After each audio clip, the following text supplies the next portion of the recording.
Salut tout le monde et bienvenue dans cette nouvelle vidéo. Aujourd'hui, je continue le chapitre que j'ai commencé à développer dans la vidéo précédente, notamment sur l'arithmétique, où j'ai abordé plusieurs notions comme la division euclidienne, comme la notion de nombre premier, comme diviseur, la division, ce que c'est, etc., la relation de division. Et aujourd'hui, on va continuer ce chapitre d'arithmétique, qui est un chapitre très important, que ce soit en terminale mathématiques experte ou sciences mathématiques, ou bien en première année de cycle universitaire, de classe préparatoire, MPSI, PCSI, etc. L'arithmétique est un chapitre certainement le plus intéressant et le plus important en termes de raisonnement, en termes de réflexion et en termes d'idées originales, puisqu'effectivement il ne faut pas avoir des idées extraordinaires, des propriétés extraordinaires pour résoudre et pour s'intéresser à des problèmes qui sont profonds et qui sont difficiles à résoudre, bien qu'ils soient simples en termes d'énoncés. Dans cette vidéo, donc, on va continuer l'exploration des notions d'arithmétique et on va voir notamment les notions de PGCD, de PPCM, on va voir des théorèmes comme le théorème de Bézout, comme le théorème de Gauss et des notions comme les entiers qui sont premiers entre eux. Donc les amis, évidemment, si vous regardez la vidéo sans être abonné, je vous invite à vous abonner tout de suite parce que ça prend que quelques secondes et ça me permet de gagner en visibilité sur YouTube et ça permet à cette chaîne de gagner en visibilité. N'hésitez pas également à faire vivre cette chaîne par vos commentaires, par vos likes, par vos partages et à me suivre sur les réseaux sociaux, sur Instagram et sur Facebook. Vous trouverez le lien en description de cette vidéo. Mon compte Instagram me permet de partager des supports écrits que je publie par ailleurs sur YouTube en vidéo. Toutes les vidéos, tous les supports sur lesquels j'écris, vous pouvez les retrouver sur mon compte Instagram. N'hésitez pas à vous abonner. Si vous êtes intéressé par des cours particuliers individuels ou collectifs, que vous soyez en terminale, que vous soyez au lycée, en général, que vous soyez en classe préparatoire, à l'université, n'hésitez pas à m'écrire à mounir.cours.particulier@gmail.com. Je propose des stages et des cours particuliers individuels et collectifs. Et n'hésitez pas évidemment les amis également à me suivre sur d'autres supports, à vous inscrire à ma newsletter, vous trouverez le lien en description, et à me suivre également sur Telegram ou sur TikTok. Et donc on va commencer cette suite de l'arithmétique dans cette vidéo. Donc aujourd'hui on va voir le PGCD plus particulièrement et le PPCM. Donc PGCD et PPCM. Donc, on va commencer par une définition, donc une première définition.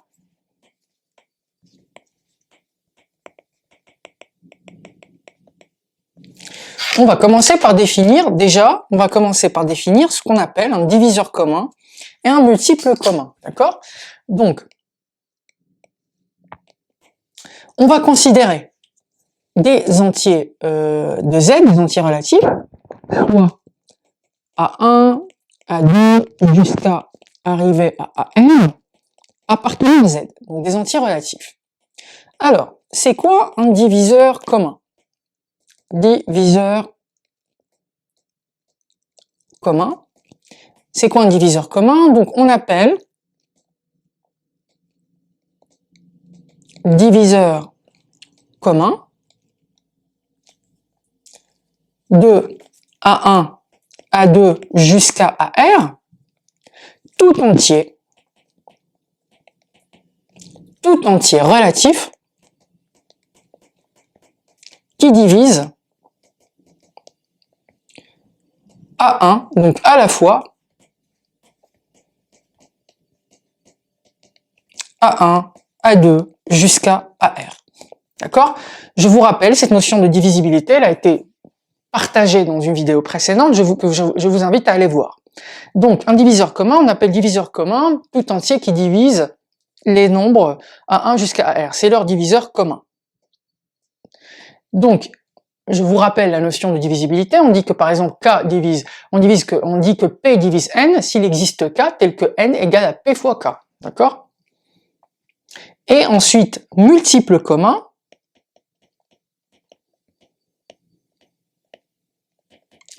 Qu'est-ce qu'on appelle multiple commun? Donc, on appelle multiple commun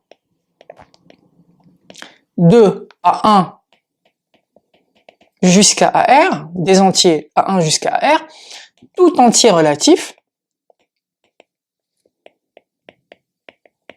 tout entier relatif qui est divisible, qui est lui divisible par A1 jusqu'à AR, d'accord? Donc un multiple commun, c'est un nombre, c'est tout entier qui est divisible, entier relatif qui est divisible par tous ces nombres A1 jusqu'à AR. Donc c'est un multiple de A1 jusqu'à AR. Alors, maintenant, on va voir plus particulièrement le PGCD de deux entiers.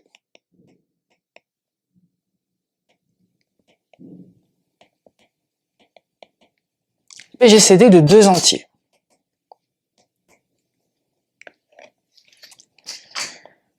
Alors, on va voir une définition de théorème sur cette notion. Définition théorème. Qu'est-ce qu'on appelle un PGCD de deux entiers? Donc, on va considérer deux entiers, soit A et B, deux entiers relatifs qui appartiennent à Z, deux entiers dont l'un au moins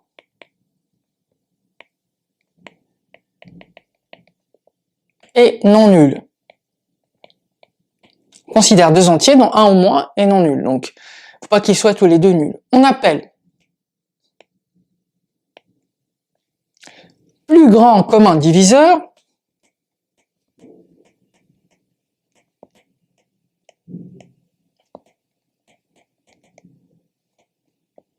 ou PGCD de A et de B, et on note donc la notation universelle c'est A PGCD B,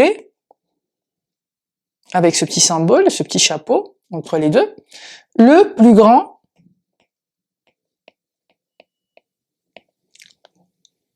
élément au sens, évidemment quand je dis plus grand, au sens de la relation inférieur ou égal, ou supérieur ou égal, de l'ensemble des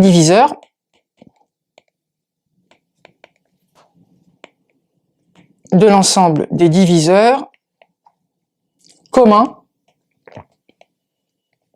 de A et B. En fait, en gros, vous prenez les diviseurs de A et B, les diviseurs communs, ceux qui divisent à la fois A et B, et vous prenez le plus grand élément d'entre eux. Donc, en résumé, A PGCD avec B, c'est le maximum de l'intersection de l'ensemble des diviseurs de A. Ça, c'est l'ensemble des diviseurs de A, petit a bien sûr, intersection avec l'ensemble des diviseurs de B.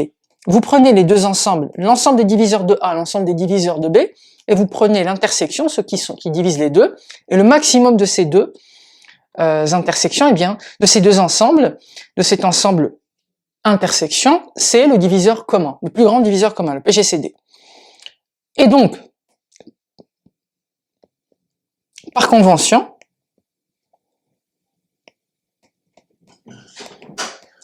on a 0, PGCD avec 0 qui est égal à 0. Ça, il faut le retenir, les amis.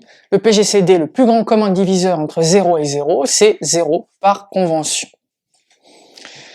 Voilà. Donc, ensuite, on va voir un théorème qui est très intéressant, très utile. En fait, c'est le fondement de l'algorithme d'Euclide. C'est ce qu'on appelle... Alors, ce théorème est très intéressant. C'est ce qui va fonder l'idée qui conduit au théorème d'Euclide, à l'algorithme d'Euclide. Donc, pour tout, si je considère A, B et N appartenant à Z, si vous avez A qui est congru à B modulo N, d'accord? Je rappelle cette relation de congruence modulo N, ça signifie que petit n divise la différence A moins B. Alors, A PGCD avec N est égal à B PGCD avec N, d'accord? A PGCD avec N est égal à B PGCD avec N. Si vous avez A congru à B modulo n, eh bien, vous avez ça. Donc, démonstration. Je vous propose de démontrer ce théorème.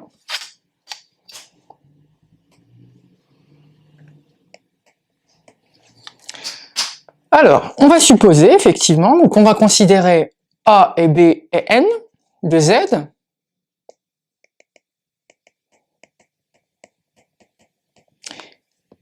On suppose que A est congru à B modulo N. Qu'est-ce que ça signifie? Ça signifie que petit n divise A moins B, n'est-ce pas? Donc, qu'il existe K qui appartient à Z, tel que, en fait, A moins B égale à Kn. Donc, A égale à Kn plus B, ou B égale Kn plus A. C'est la même chose. Donc, B est égal à A plus K fois N. Très bien. Donc, tout diviseur commun de A et N divise aussi A plus Kn, n'est-ce pas? Tout diviseur commun de K et N, si D appartenant à Z, D divise A et D divise N, alors D divise forcément A plus Kn, parce que vous vous souvenez, tout diviseur de deux nombres divise toute combinaison linéaire de ces deux nombres. C'est un théorème qu'on a développé dans la première vidéo. Si vous avez un diviseur d'un nombre A et d'un nombre B, ou d'un nombre X et d'un nombre Y, eh ben, D divise alpha X plus bêta Y.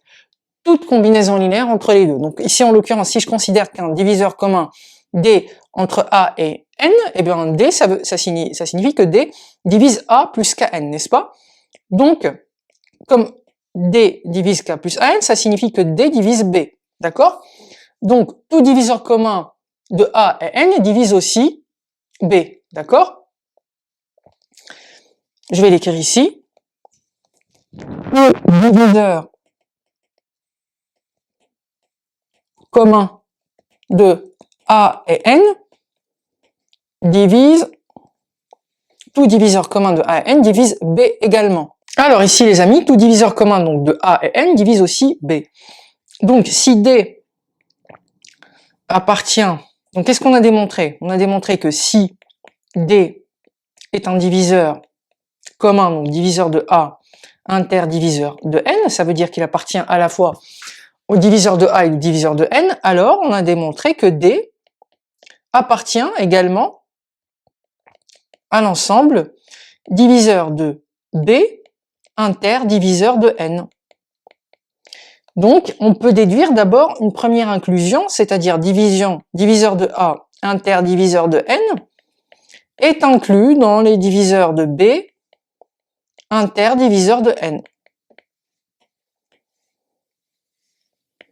Et maintenant, on va essayer de démontrer l'inverse. Inversement, si D', si on considère D' qui appartient à l'ensemble des diviseurs de B et à l'ensemble des diviseurs de N, alors dans ce cas, vous avez D' qui divise à la fois B et D' qui divise N, d'accord? Donc, D' qui divise B qui divise N, on peut dire que D' divise B moins Kn, tout simplement. B moins Kn. Parce que comme D' divise les deux, il divise toute combinaison linéaire. Du coup, D' divise A également. Donc, puisque D' divise A et qu'il divise par ailleurs N, alors on peut déduire que D' appartient au diviseur de petit a interdiviseur de N. Et donc, vous avez diviseur de A, l'ensemble des diviseurs de A, intersection, plutôt l'ensemble des diviseurs de B, intersection l'ensemble des diviseurs de A, des diviseurs de N, est inclus dans l'ensemble des diviseurs de A, interdiviseur de N. Ce qui signifie, par conséquent, que l'ensemble des diviseurs de A, interdiviseur de N, est égal à l'ensemble des diviseurs de B, interdiviseur de N. Par conséquent, qu'est-ce qu'on peut déduire puisque ces deux ensembles sont égaux, d'où le plus grand, le maximum de cet ensemble est égal au maximum de l'autre. Donc A inter n est égal à B inter n.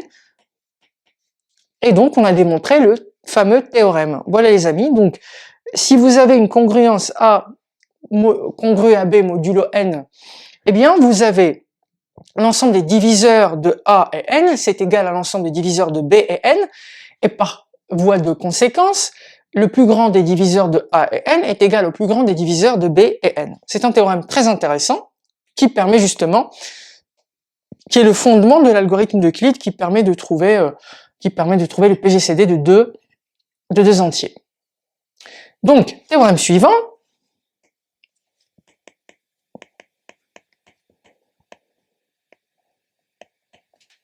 Théorème suivant. Alors, si on considère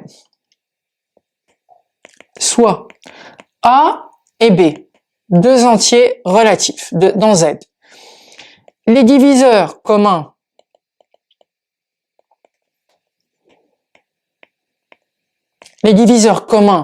de A et B sont exactement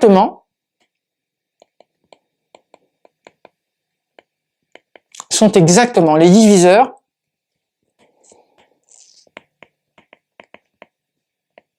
du PGCD A inter B, A PGCD B.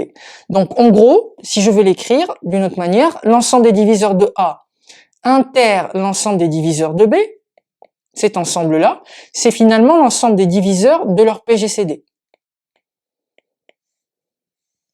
C'est très intéressant.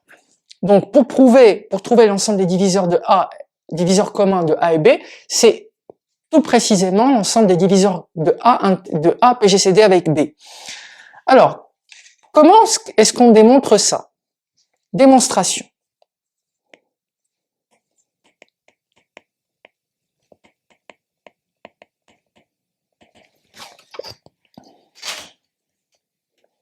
La démonstration de ce théorème. Alors, on va considérer A et B deux entiers. Prenons A et B de n. Cette fois-ci, on va généraliser pour Z par la suite. Deux entiers.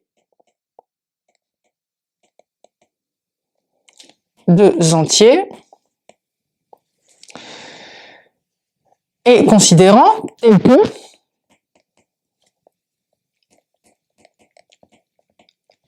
A strictement supérieur à B qui est supérieur ou égal à 0. Supérieur ou égal. Ok? On définit une suite d'entiers.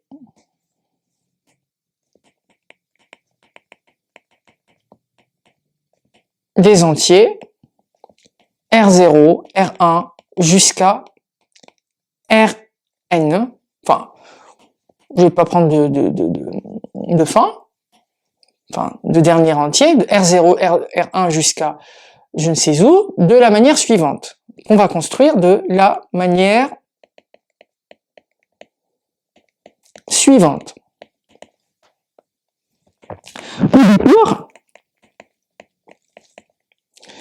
On pose R0 égale à A et R1 égale B. D'accord? On va poser R0 égale A et R1 égale B. Ensuite,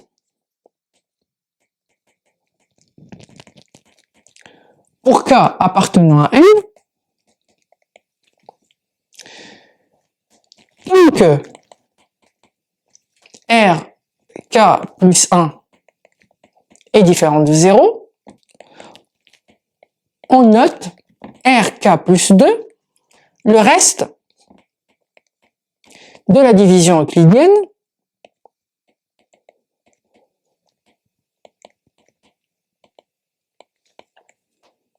de RK par RK plus 1. D'accord? Ce qui implique, puisque RK est le reste de la division euclidienne par RK plus 1, ce qui implique donc que RK plus 2 sera forcément inférieur à RK plus 1, puisque le reste est inférieur au diviseur. Donc, à l'issue de cette construction,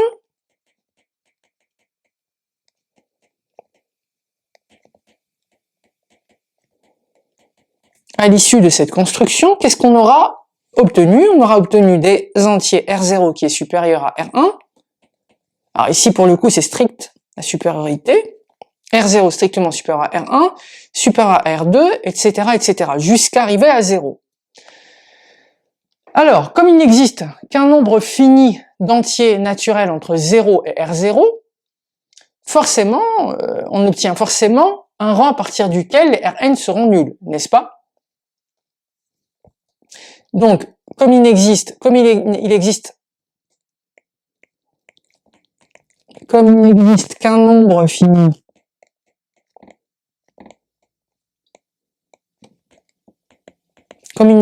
nombre fini d'entiers naturels,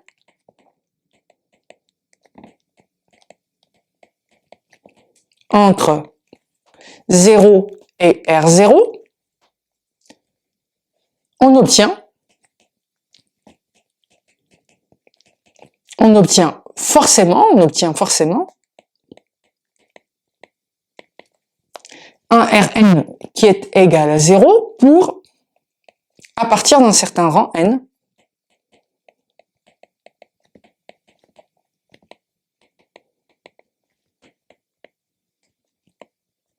appartenant n étoiles. Et donc, c'est la fin de l'algorithme. D'accord?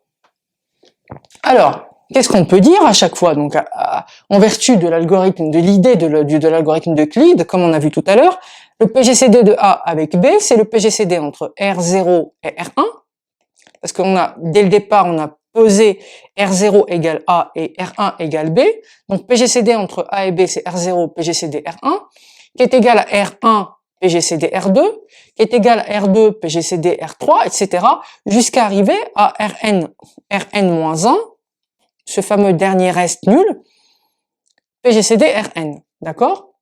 Qui est donc égal à Rn-1, puisque ce Rn, on va s'arrêter jusqu'à arriver à un reste nul, qui est donc ici, donc puisqu'il est nul, Rn-1 PGCD avec 0, c'est forcément Rn-1, le plus grand commun diviseur entre 0 et Rn-1, c'est Rn-1. Et voilà. Et donc, l'ensemble des diviseurs de A interdiviseur B, les diviseurs communs de A et B, ça va être les diviseurs, comme on l'a démontré tout à l'heure, de R0 interdiviseur de R1,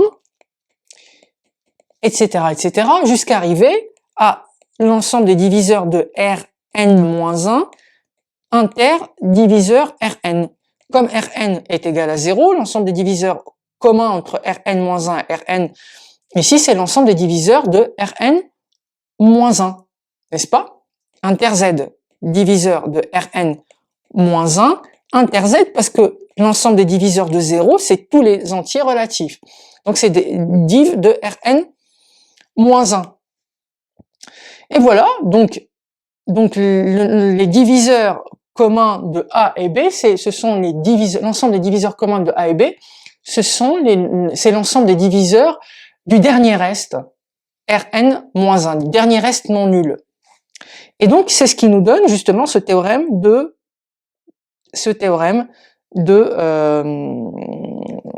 d'Euclide, en fait, qui dit que les diviseurs de A interdiviseurs de B, c'est des diviseurs de PGCD de A et B. Pourquoi? Parce que ici, le dernier reste non nul, on vient de démontrer que c'est A inter B. Hein, c'est A PGCD avec B. D'accord?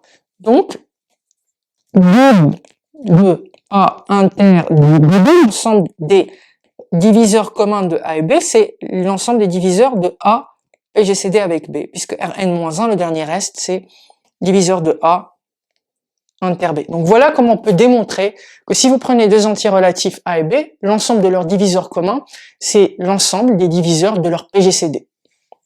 Très intéressant. Voilà, donc là on a pris le cas, je vous rappelle, ici on a considéré que A et B étaient dans N. Donc on peut essayer d'étendre ce résultat au cas général, c'est-à-dire dans Z. Donc dans le cas général,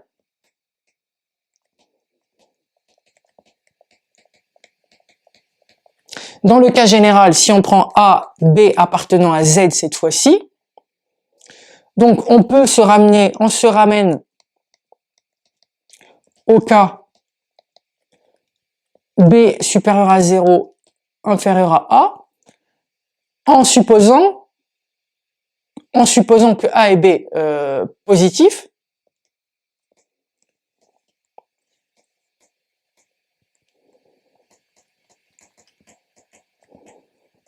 car de toute façon, si vous avez le PGCD de A et B, c'est le PGCD de la valeur absolue de A et de B. Le plus grand commun diviseur, il ne peut être que positif pour un nombre entier relatif. D'accord? Donc, c'est la même chose que le PGCD de valeur absolue de A égale à valeur absolue de B. PGCD valeur absolue de B. Voilà. Et donc, évidemment, ici, donc on a supposé pour A et B, comme le PGCD est une relation symétrique, on peut faire B, PGCD A. D'accord? Ok. Ensuite, on va voir le théorème suivant, qui est un théorème très intéressant, qui est le théorème de Bézout, ou la relation de Bézout. Donc, on va considérer A, B, deux entiers relatifs. Alors, qu'est-ce qu'il nous dit? Que nous dit cette propriété? Il nous dit qu'il existe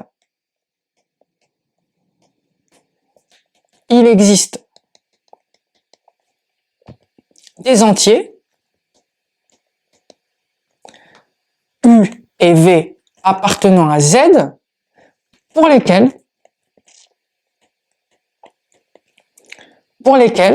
le PGCD de A et B est égal à U plus BV. En gros, ça signifie qu'en fait, si vous prenez deux entiers relatifs, leur PGCD est une combinaison linéaire de ces deux-là. On peut trouver des entiers relatifs qui vérifient A PGCD avec B égale AU plus BV. Donc, une telle relation, puisque on a prouvé une existence, donc une telle relation est appelée une relation de Bézout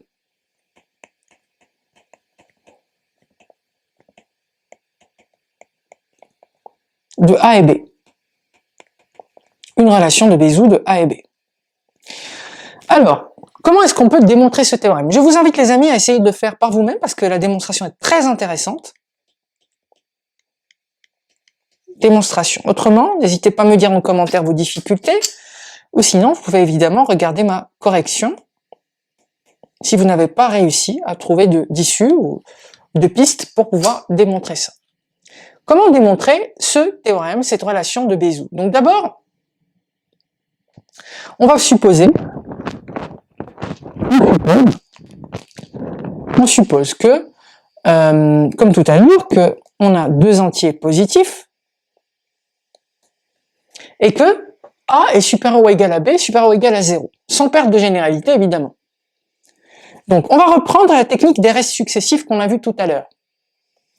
Donc on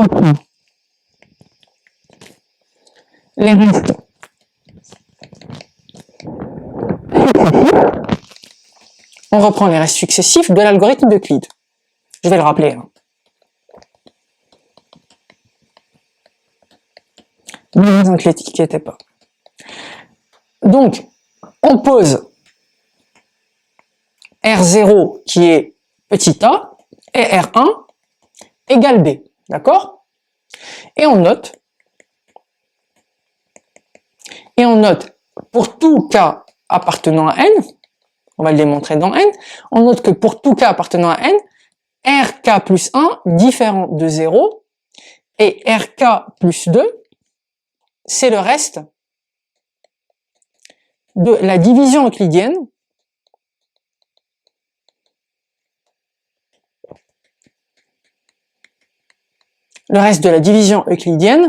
de RK par RK plus 1. Donc, en gros, vous prenez R0, R égale A, R1 égale B. Vous faites, pour R2, c'est le reste de la division euclidienne de A et B. D'accord? R3, c'est le reste de la division euclidienne de B par le reste R2, etc., etc. Et c'est comme ça qu'on construit ces restes-là, cette suite de restes. Voilà. Donc, maintenant, on va aller plus loin, on va considérer une autre suite, on va appeler le quotient.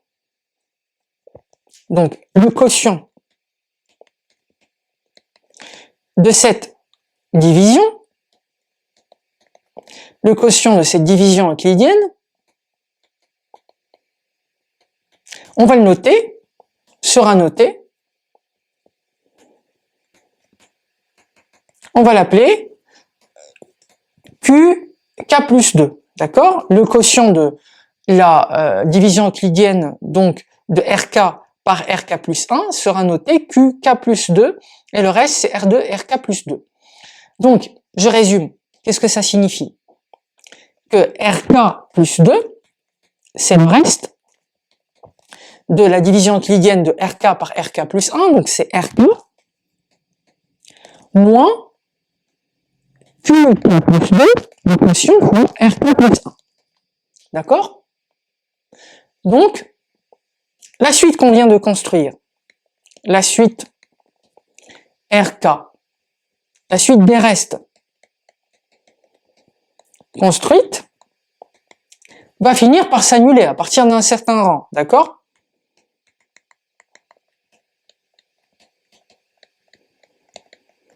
À partir d'un certain rang n, d'accord? Donc, Rn, il y aura un n tel que Rn sera nul, parce que les restes, il y aura sans doute un reste qui sera nul, forcément. Donc, du coup, on définit alors deux nouvelles suites. On définit deux nouvelles suites que je vais appeler UK, K entre 0 et N, et VK, K entre 0 et N, d'accord? Deux suites qui sont définies par U0, V0 égale 1, 0. Donc au début, U0 égale 1, V0 égale 1. Et puis ensuite, U1, V1, ça va être 0, 1.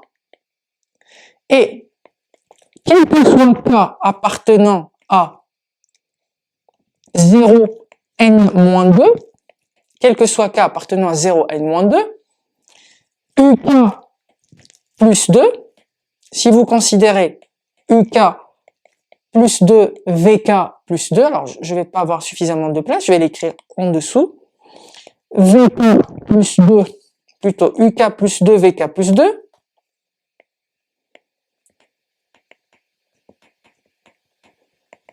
ce couple, ça va être égal à UK moins UK plus 2 fois UK plus 1. Ça, c'est pour UK plus 2. Et VK moins QK plus 2, VK plus 1. Alors, on montre par récurrence double.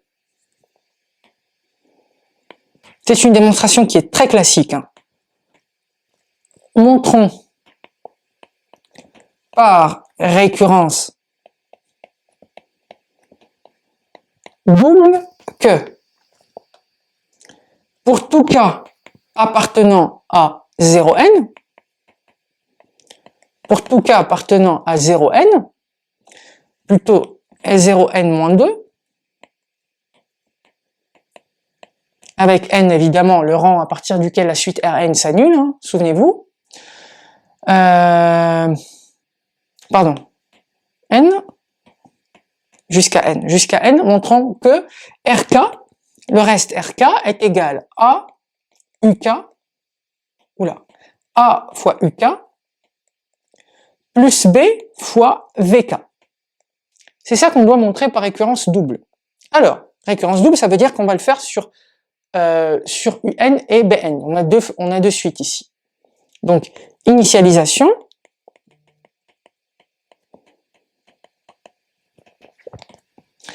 Initialisation, qu'est-ce qu'on peut écrire? On peut écrire que R0, finalement, c'est quoi? C'est A. On a appelé R0 égale A. Donc, le premier terme de la suite R0, c'est A. Donc, petit a peut s'écrire sous la forme. Petit a peut s'écrire sous quelle forme? Donc, A fois 1 plus B fois 0. D'accord? Et R1, qui est B, ça s'écrit A fois 0 plus B fois 1. D'accord? Donc, on a pu écrire R0 et R1 sous la forme d'une combinaison linéaire de A et B, donc A fois UK, BK. Effectivement, ici, U0 est égal à 1, B0 est égal à V0 est égal à 0, et U1 c'est 0, V1 c'est 1. Donc ici, effectivement, on a réussi à écrire R0 et R1. Donc récurrence double, ça veut dire sur R0, R1, ici on a pu démontrer que ça fonctionnait, donc je peux l'écrire d'une autre manière, R0 est égal à A fois U0 du coup, plus B fois U1, et R1 est égal à A fois U1 plus B fois V1. Oula.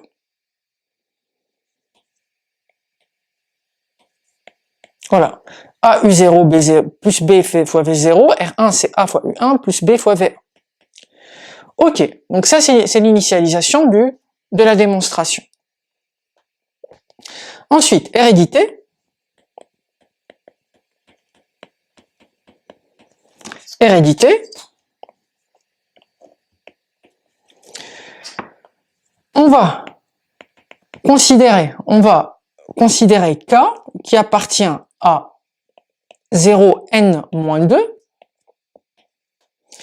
si RK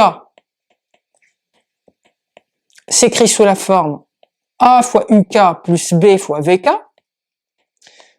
et RK plus 1, c'est ça la récurrence double, c'est-à-dire qu'on suppose une double pour deux rangs successifs et on montre la véracité pour le rang suivant. RK plus 1 égale A UK plus 1 plus B fois VK plus 1. On va essayer de montrer que c'est le cas pour RK plus 2. Donc, RK plus 2 est égal à RK moins QK plus 2 fois RK plus 1. Hein, les amis? Souvenez-vous, RK plus 2, c'est RK moins QK plus 2 fois RK plus 1. On a démontré ici, à l'aide de la construction avec cette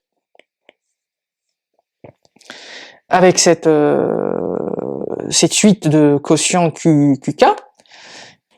Et donc, d'après l'hypothèse de récurrence,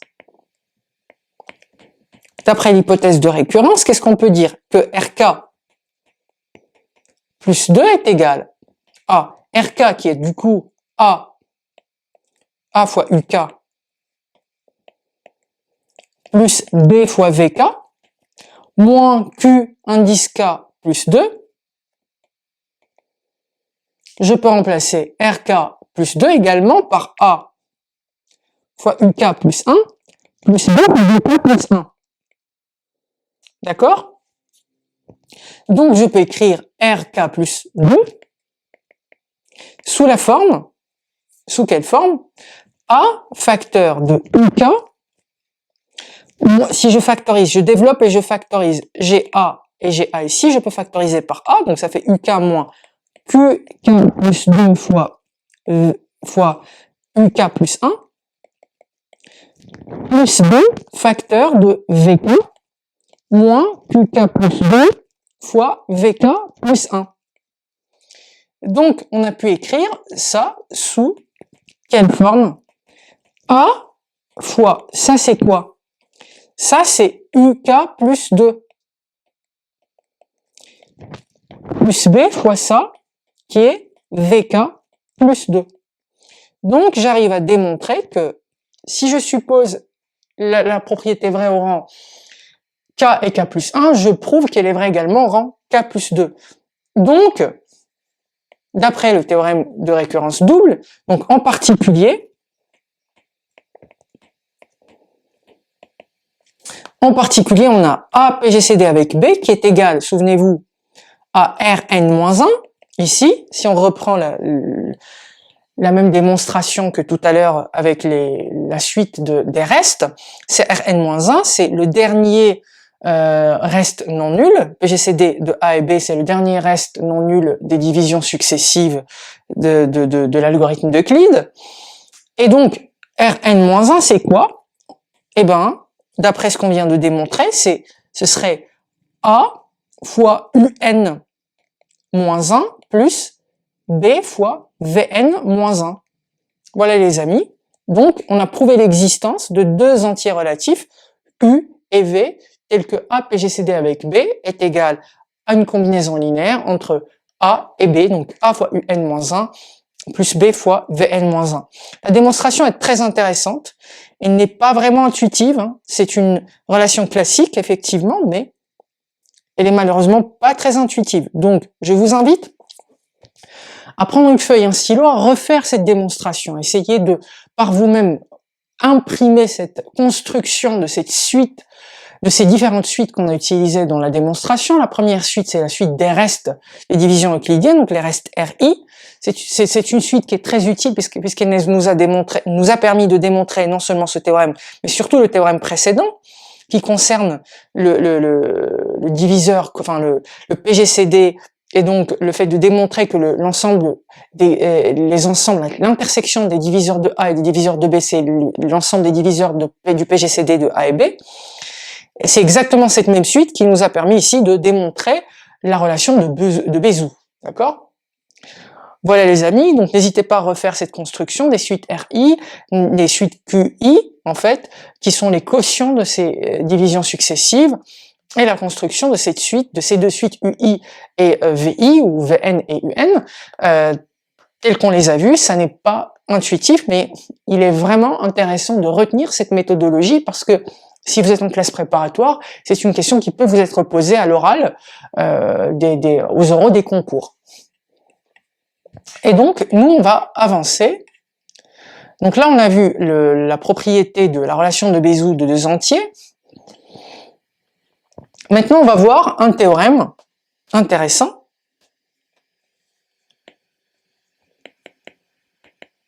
Théorème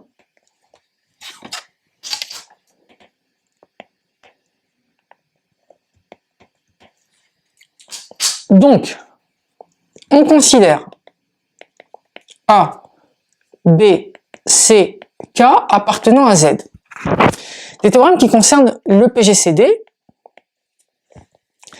Alors, la première propriété, c'est ce qu'on appelle la propriété d'associativité. Facile, c'est intuitif. Si vous avez PGCD entre A et B et C, c'est la même chose que le PGCD entre A et le PGCD de B et C. D'accord? Et ensuite, on a une propriété de factorisation par un diviseur commun.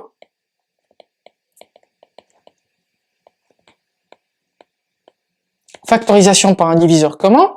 En gros, si vous avez A, K, PGCD avec BK, eh ben, c'est la valeur absolue de K fois le PGCD de A et B. D'accord? Ce sont deux propriétés qui ne sont pas du tout difficiles à démontrer. Hein. La première, c'est facile. Hein. Vous procédez simplement par les ensembles de diviseurs. Donc, vous faites div l'ensemble des diviseurs communs de A PGCD avec B, PGCD avec C. C'est div A PGCD avec B, interdiv C. Et ensuite, vous procédez tout simplement en remplaçant div de A PGCD avec B par div de A interdiv B. Donc ça vous fait div A interdiv B interdiv C qui est div A interdiv B PGCD avec C. Et vous déduisez justement que vous avez le PGCD de A et B PGCD avec C égale à PGCD de A avec PGCD de B et C. Démonstration assez simple, je ne vais pas m'étendre là-dessus. N'hésitez pas à me dire en commentaire si vous arrivez à la faire, à la conduire. Ensuite, On a la propriété de factorisation par le diviseur commun, où effectivement ici on va sortir le K et on va prendre plutôt la valeur absolue de K.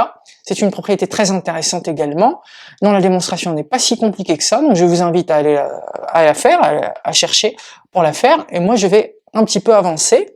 On va parler de PGCD d'une famille d'entiers, pour terminer cette notion.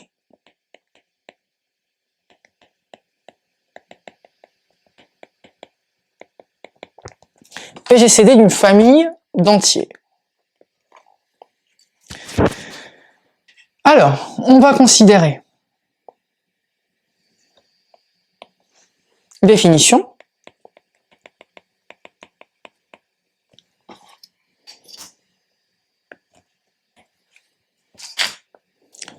Soit A1 jusqu'à AR des entiers dans Z, des entiers relatifs. Donc, dont l'un au moins n'est pas nul et non nul. Donc, on appelle, parce que là tout à l'heure on a vu PGCD de deux nombres, maintenant on appelle plus grand commun diviseur PGCD de A1 jusqu'à AR, et on note, comme tout à l'heure, c'est le PGCD de A2 jusqu'à AN, comme ça. Le plus grand élément,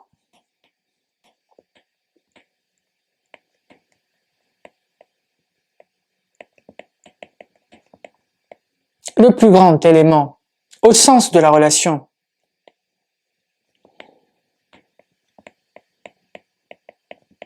inférieur ou égal de l'ensemble des diviseurs, de A1 jusqu'à R. Donc des diviseurs évidemment, diviseurs communs de A1 jusqu'à AR.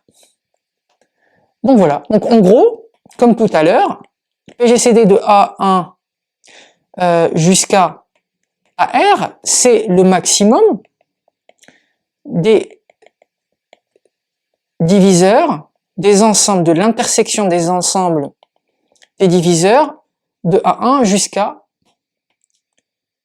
AN. Ça, c'est A1 PGCD AR. AR. Je suis allé jusqu'à R, donc AR. Voilà. Donc, comme tout à l'heure, par convention, on pose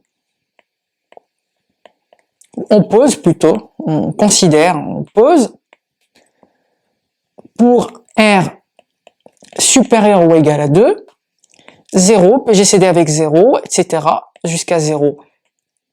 Peu importe le nombre de fois, c'est égal à 0, d'accord? R égale 0. Voilà donc pour cette définition de PGCD d'une famille d'entiers. Alors, comme tout à l'heure, en fait, on a les mêmes propriétés, hein. Théorème.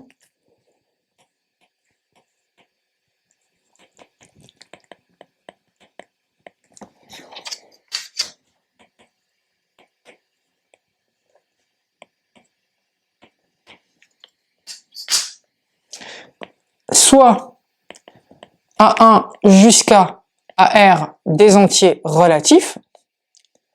Alors, les diviseurs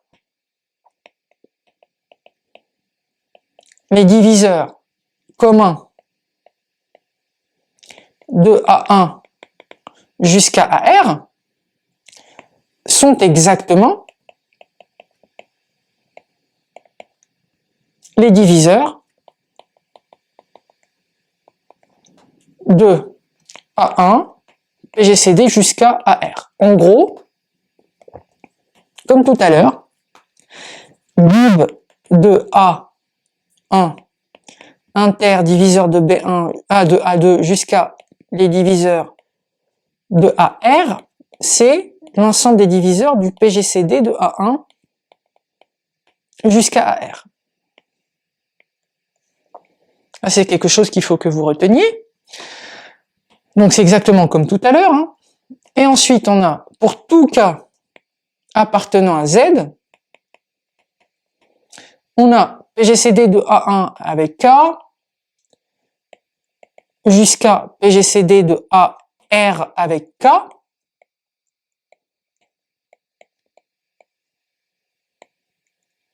C'est quoi? Je vais l'écrire, parce que j'ai pas suffisamment de place, je vais l'écrire en bas. A1, K, PGCD jusqu'à AR, K, c'est égal à la valeur absolue de K. Vous pouvez sortir la valeur absolue et multiplier par le PGCD de A1 jusqu'à AR. Et puis, on peut généraliser également la propriété de Bézout. Donc, il existe des entiers U1 jusqu'à UR qui appartiennent à Z, pour lesquels vous avez A1, PGCD jusqu'à AR, égale A1 fois U1 plus une combinaison linéaire finalement de DAI jusqu'à AR fois UR. Donc il existe des entiers jusqu'à UR, U1 jusqu'à UR, tels que PGCD de cette famille est une combinaison linéaire des entiers A1 jusqu'à AR. Donc c'est appelé encore cette relation, une telle relation, est appelée relation de Bézout.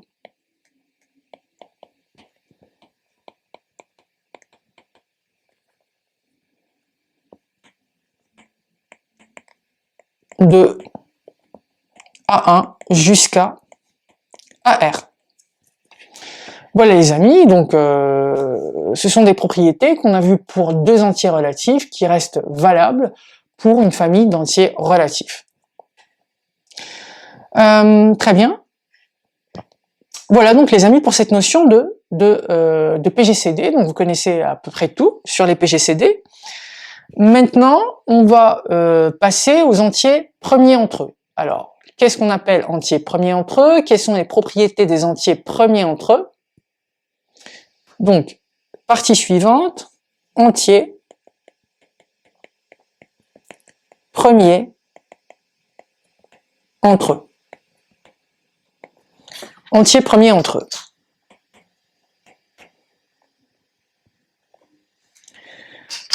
Définition.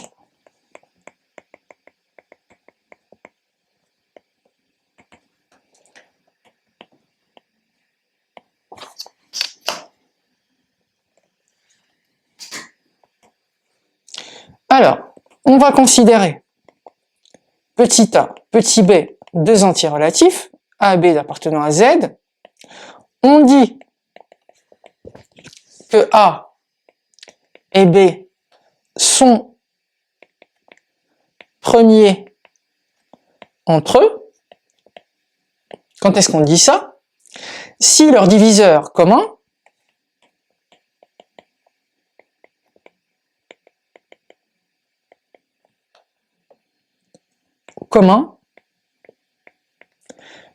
sont plus ou moins 1. D'accord? En gros, si A PGCD avec B est égal à 1. Si le plus grand commun diviseur de A et B est égal à 1, on dit que les deux entiers sont premiers entre eux. Ça veut dire que leur seul diviseur commun, ça va être soit 1, soit moins 1.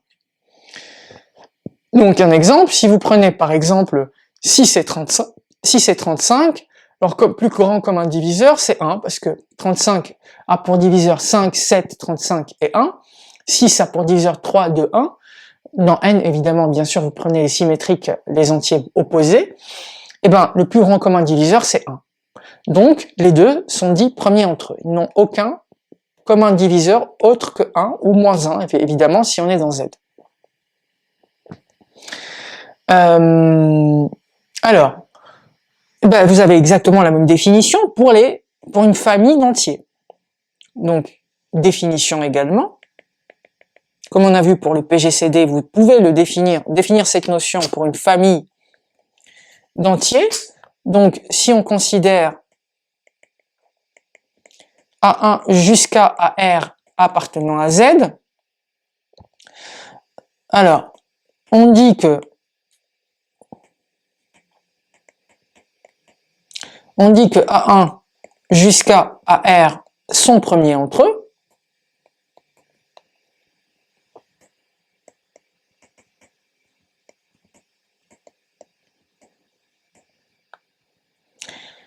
Dans leur ensemble,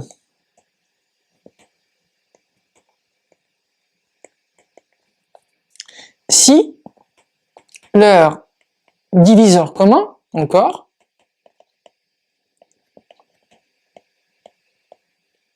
sont plus ou moins 1. D'accord?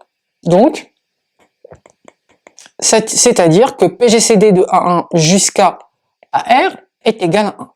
Si le PGCD de cette famille d'entiers est égal à 1, on dit que les entiers sont premiers entre eux dans leur ensemble.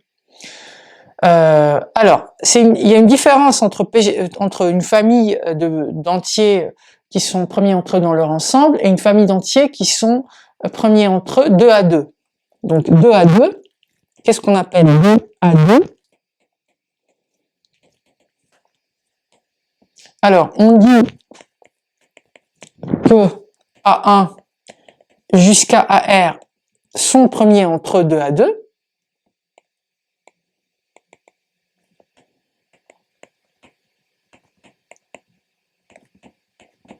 Quand est-ce qu'on dit ça? Eh bien, si vous avez A1 PGCD avec AJ égale 1, quel que soit IJ de 1 à R. D'accord? Si vous avez ça, si vous prenez peu importe, quel que soit un couple IJ de 1 à R, AI avec AJ PGCD est égal à 1, alors évidemment, vous avez, donc bien sûr, I différent de J, hein, parce que si I est égal à J, c'est pas possible. On dit que les entiers sont premiers entre eux dans leur ensemble. Alors, et maintenant, on va voir le théorème de Bézout. Théorème de Bézout.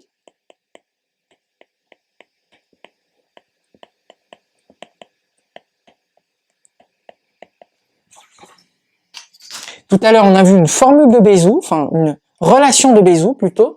Et maintenant, on va voir le théorème de Bézout. Qu'est-ce qu'il nous dit le théorème de Bézout? Alors, si on a A et B, deux entiers relatifs qui appartiennent à Z, les assertions suivantes sont équivalentes. Donc,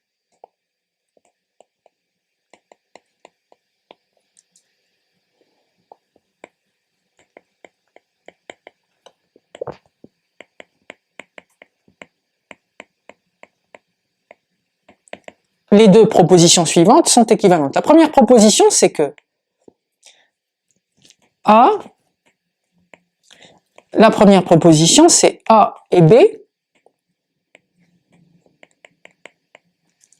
A et B sont premiers entre eux.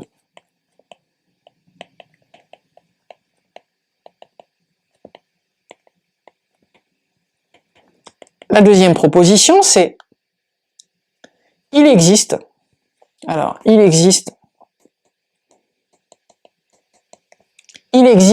UV appartenant à Z pour lesquels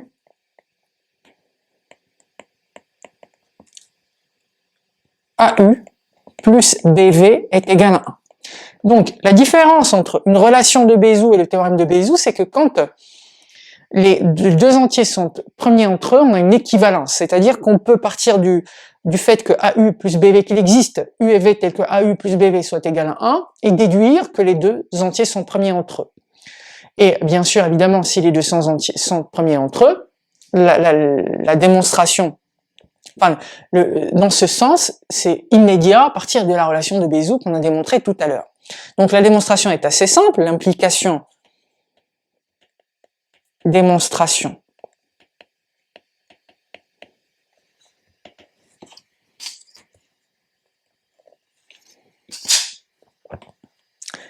Implication.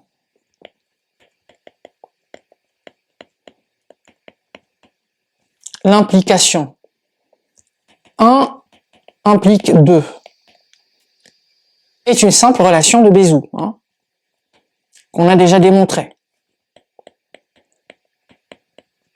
Je vais rappeler cette relation de Bézout. Ça signifie, tout à l'heure, on a vu que quand A et B est égal à D, on peut déduire qu'il existe U et V appartenant à Z, tel que D égale à U plus BV. D'accord? Donc, ici, c'est la même chose, hein, sauf que D est égal à 1. Si A et B sont premiers entre eux, ça signifie que le PGCD est égal à 1. Donc, il existe U et V tel que D est égal à U plus BV, tel que 1 est égal à U plus BV. Donc, la première implication, il n'y a aucune difficulté. La deuxième, maintenant, réciproque. La relation implique une. Comment on la démontre? Donc, on suppose qu'il existe U et V de Z tel que AU plus BV est égal à 1. D'accord? Alors, D, un diviseur de A et de B. Prenons D positif, d'accord? Un diviseur positif. Donc, D divise, on avait vu que tout diviseur de deux nombres divise toute combinaison linéaire de ces deux-là. Donc, divise AU plus BV. Et comme AU plus BV est égal à 1, donc D divise 1, alors D est égal à 1. Donc, si D est un diviseur commun, il est forcément égal à 1. D'où, en fait, on peut déduire que l'ensemble des diviseurs communs de A inter B, du coup, n'est-ce pas, positif, donc c'est 1. Donc ça veut dire c'est moins 1 ou 1. Ça veut dire que ça veut dire que A PGCDB égale 1. Et voilà donc la démonstration de cette équivalence qui ne pose aucun problème.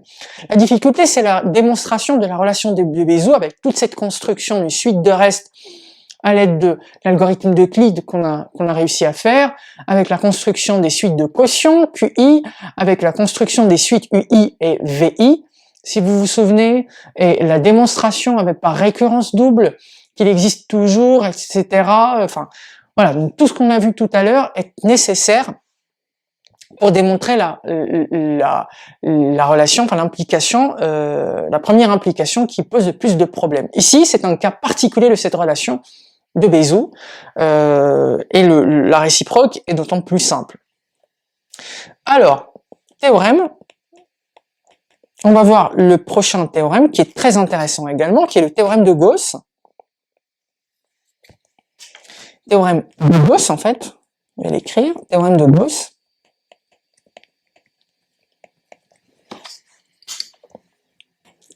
Qui est très important également. Alors, si on considère A, B et C des entiers relatifs. Alors, si vous avez A divise le produit B fois C, et vous savez en plus que PGCD de A et B, donc les nombres A et B sont premiers entre eux, alors vous pouvez déduire que A divise C. Alors on peut déduire que A divise C. Ça, c'est le théorème de Gauss, qui est très important également, très pratique, très utile, et il y a beaucoup d'exercices qui le facilitent vachement. Comment le démontrer? Démonstration du théorème de Gauss. Alors, donc, la démonstration n'est pas compliquée, hein. Donc, A, B, C appartenant à Z, tel que A divise BC et A PGCD avec B égale 1. On prend l'hypothèse du théorème, les hypothèses du théorème, on les considère. Donc, comme on a A divise BC, alors il existe un cas entier relatif qui vérifie BC égale à K fois A. D'accord? BC égale K fois A. Donc, et bien sûr, comme A PGCD avec B est égal à 1, d'après le théorème de Bézout, il existe UV appartenant à Z tel que AU plus BV est égal à 1. D'accord? Si on multiplie par C, cette relation, donc multipliant par C,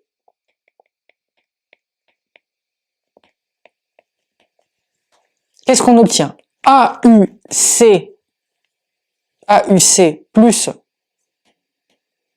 Bon, désolé les amis, j'ai perdu mon document, je ne sais pas pourquoi, ça s'est fermé, le Word s'est fermé, j'ai perdu mon brouillon, c'est pas grave. Donc là, on va continuer, j'ai réécrit le théorème et la démonstration, donc on s'était arrêté là. Donc, on considère A, B, C de Z, tel que A divise BC, tel que A et B sont premiers entre eux, donc puisque A divise BC, il existe K, tel que BC est égal à K fois A, et d'après la relation de Bézout, d'après le théorème de Bézout, il existe UV qui appartient à Z tel que AU plus BV est égal à 1 puisque A et B sont premiers entre eux. Donc si on multiplie cette relation par C, qu'est-ce qu'on obtient? On obtient tout simplement AU fois C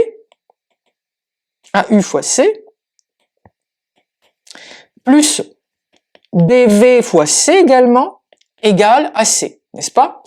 Donc, qu'est-ce qu'on peut déduire du coup? On peut déduire ici, tout simplement, si on remplace BC, si vous remplacez BC par AK, si l'on remplace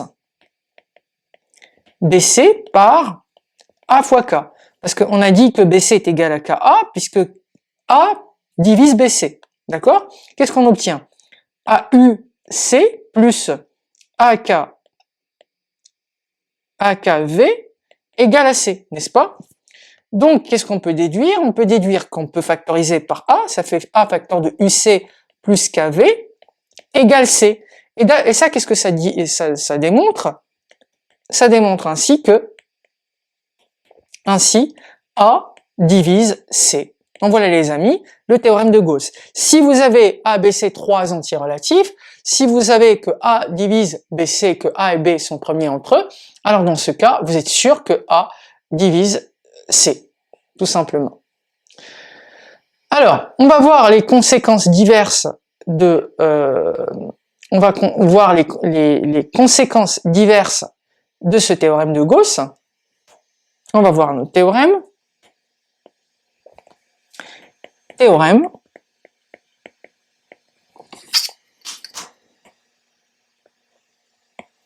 Donc, on va considérer soit A, B, N, A1 jusqu'à AN appartenant à Z. Parce qu'on va voir plusieurs conséquences, on va avoir besoin de tous ces éléments. Donc, première conséquence, c'est ce qu'on appelle le lemme d'Euclide. Lemme d'Euclide. Qu'est-ce qu'il nous dit le lemme d'Euclide? Il nous dit, pour tout nombre premier,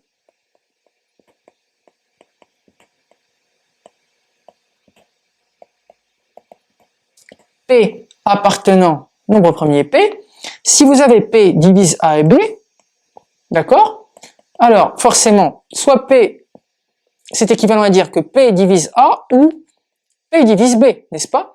Parce que, comme P divise le produit A fois B, c'est que P est soit premier avec A, ou premier avec B, et donc dans ce cas de figure, effectivement, on peut déduire ça. On va le démontrer, ne vous inquiétez pas, mais c'est assez intuitif. Si un nombre premier divise un produit, c'est que forcément il divise l'un des deux facteurs de ce produit. Deuxième propriété, division dans une congruence.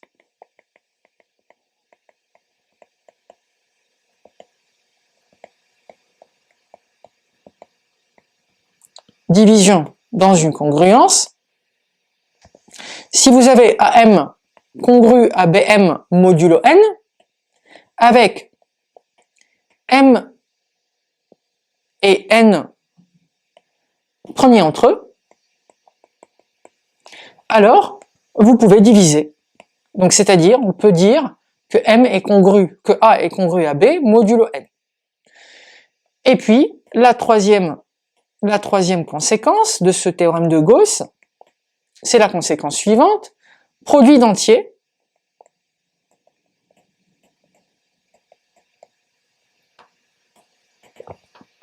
alors, si chacun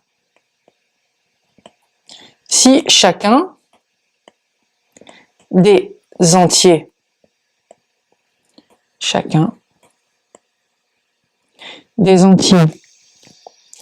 A1 jusqu'à AR est premier avec N. Si chacun des entiers est premier avec N, leur produit A1 jusqu'à AR l'est aussi.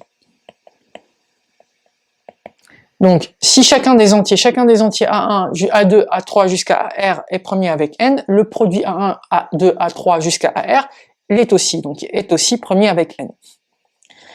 Si les entiers A1 jusqu'à AR divisent N et sont premiers, s'ils divisent N et sont premiers entre eux, 2 à 2, leur produit A1 fois A2 jusqu'à fois AR divise N. Donc si les entiers divisent N et sont premiers entre eux, 2 à 2, eh ben, cela signifie que le produit A1 jusqu'à R est également divise N. Voilà les amis, donc ce sont des propriétés très intéressantes qui découlent directement du théorème d'Euclide. La vidéo est trop longue, donc je pense que je vais m'arrêter là. N'hésitez pas, les amis, si vous avez apprécié, évidemment, à liker, à partager. Je vais publier une autre vidéo qui va continuer le chapitre sur l'arithmétique. Il nous reste encore beaucoup de choses à voir, notamment le PPCM, notamment on va essayer de parler des équations diophantiennes, on va parler des nombres premiers, on va parler d'évaluation périodique, on va parler de beaucoup de sujets. Sur ce chapitre, on va parler du petit théorème de Fermat, on va essayer d'évoquer, de vous donner une idée pour ceux qui sont les plus curieux d'entre vous sur le grand théorème de Fermat. Et donc les amis, évidemment, n'hésitez pas à vous abonner à cette chaîne si ce n'est pas déjà fait, c'est toujours mieux de regarder en étant abonné, ça permet de gagner en visibilité sur YouTube. N'hésitez pas également à me suivre sur les réseaux sociaux, sur Instagram et sur Facebook. N'hésitez pas à m'écrire à mounir.cours.particulier@gmail.com si vous êtes intéressé par des cours particuliers individuels ou collectifs ou par des stages de remise à niveau. N'hésitez pas également à vous inscrire à ma newsletter, vous trouverez le lien en description, à me suivre sur d'autres réseaux, notamment sur Telegram ou TikTok. Et je vous dis les amis à très bientôt pour une nouvelle vidéo sur cette chaîne.